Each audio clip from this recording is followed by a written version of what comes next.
Let's talk about mass customization and e-commerce, Orgill's journey, Grant Morrow. How's it going, Shoptoberfest? You guys doing good? What I'm going to talk about today is mass customization and e-commerce. And before I tell you about who I am, who Orgill is, I just want to say something quick about mass customization. When I talk to e-com platforms, and I've been doing e-commerce for a long time, over 20 years, I've talked to a lot of e-com platforms, and they all say they can do it, by the way. They all say they can do it. I don't actually think anybody can do it very well. It's very hard, as you'll find out as I kind of talk you through my journey of the last 10 to 15 years.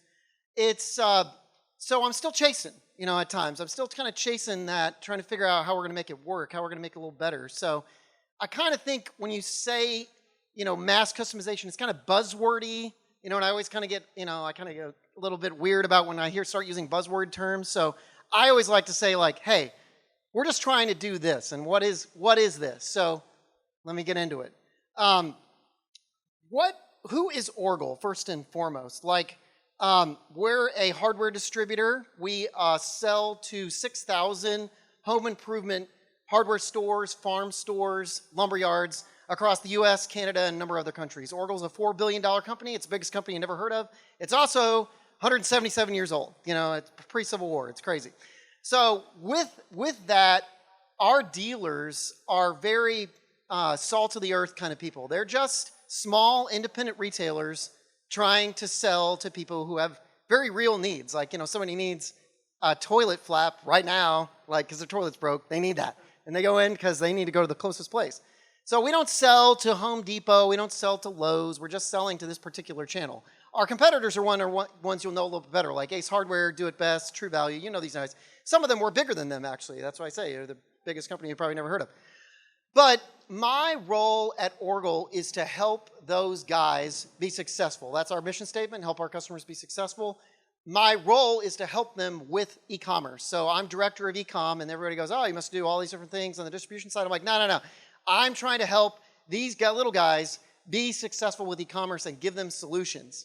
So invariably, we don't have a brand we go to market with. We're just helping those guys go to market with their e-com stores and all of the various problems that you can imagine arise with that. Because I got 6,000 brands to deal with. So it's a terrible situation if you actually sit down. A lot of people are, oh, that should be pretty easy.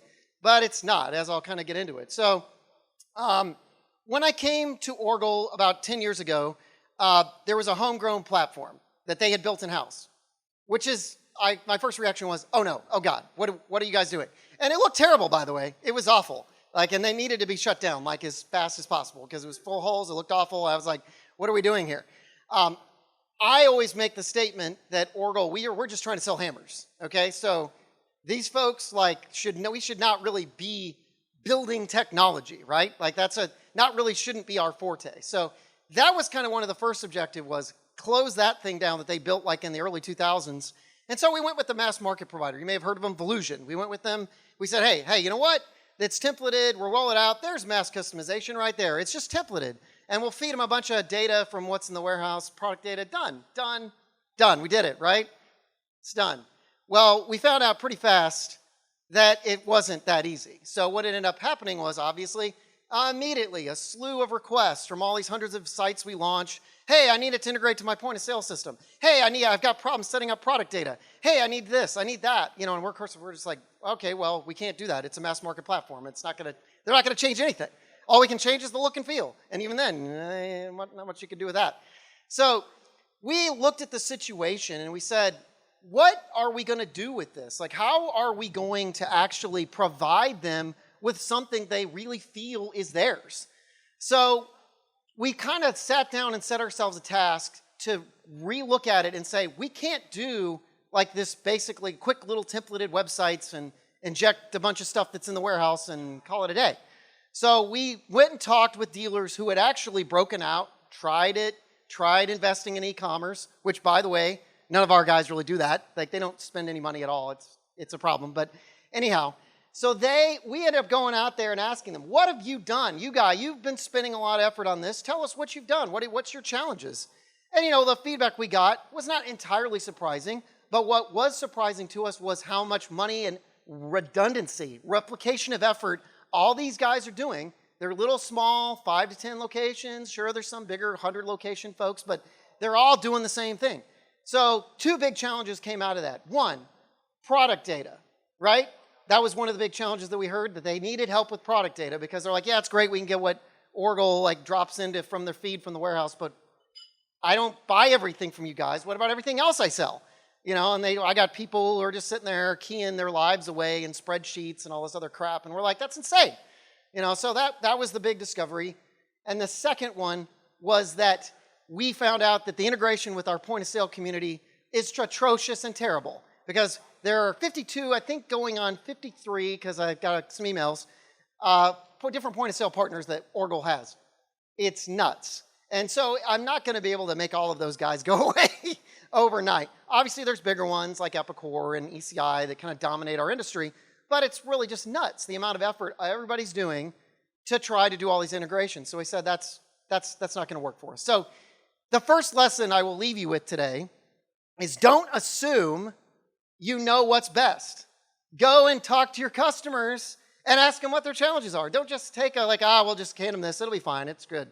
So that's your first lesson. I've got 4 main lessons, but that's the first one. So we do this, we said, okay, what are we going to do first? How are we going to help them tackle this problem?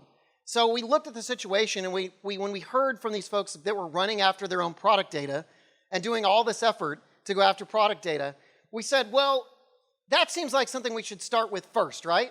Because you should start with product data. We'll deal with the e-com and the systems and the integrations, but product data first and foremost.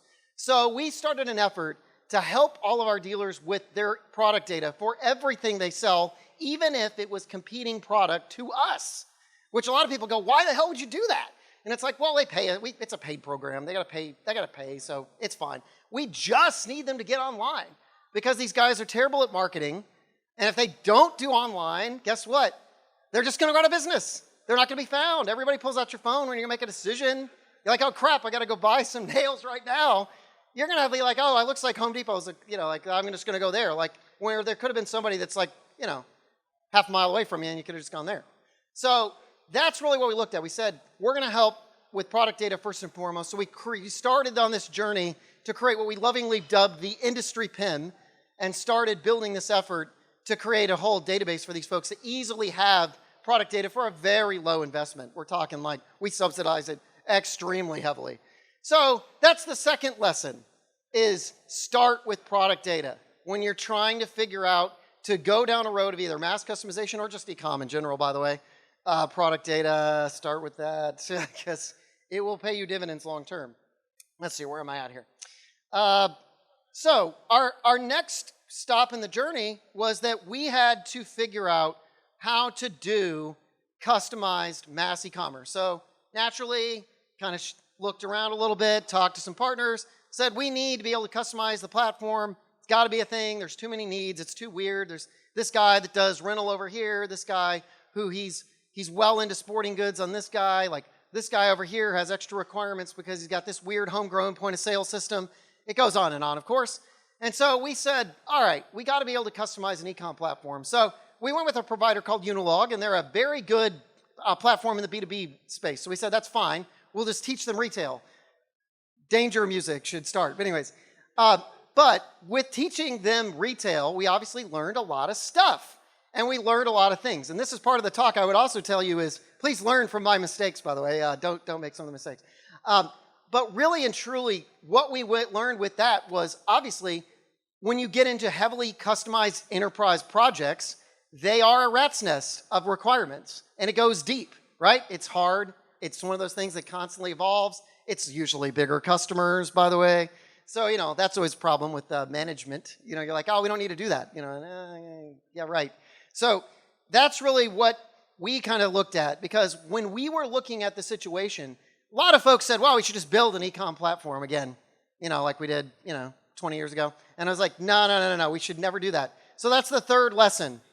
Only build what you must, okay? Because there are too many partners out there. There's too many people who've done this.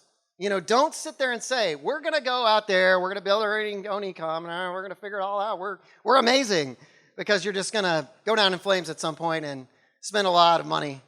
Generally, it's, how much money you've spent and how much management's going to be pissed off of how much money you spent, kind of thing. So don't build everything. So all great people, but we're still in an approach where it's a single-threaded development. It's nothing against those guys, but that's what it is. You're asking for feature sets. A lot of times we're subsidizing, paying for these things and making it happen. But again, I am having to move faster. There are too many of these folks. Like I mentioned, 6,000, but I certainly have not launched 6,000 websites, okay? So we are sitting there trying to launch more websites, and it's taking too long to get features out. It's taking too long to do upgrades. It's taking too long to do anything. So we kind of pulled back from the situation and said, all right, what are we going to do here? How do we move faster? So a couple years ago, we looked at it and we said, we need to figure out what is it that we should build, what is it that we should buy, how do we stitch all this together, and we landed on Composable Commerce. So the last couple of years, we've been partnered with ElasticPath and creating an assembled tech stack, because it is Composable Commerce, and that has allowed us to go a lot faster. Obviously, you got all of the similar challenges where you got to balance things, but it does open up much more of a way for you to move faster because you can have multiple teams working on multiple things at the same time.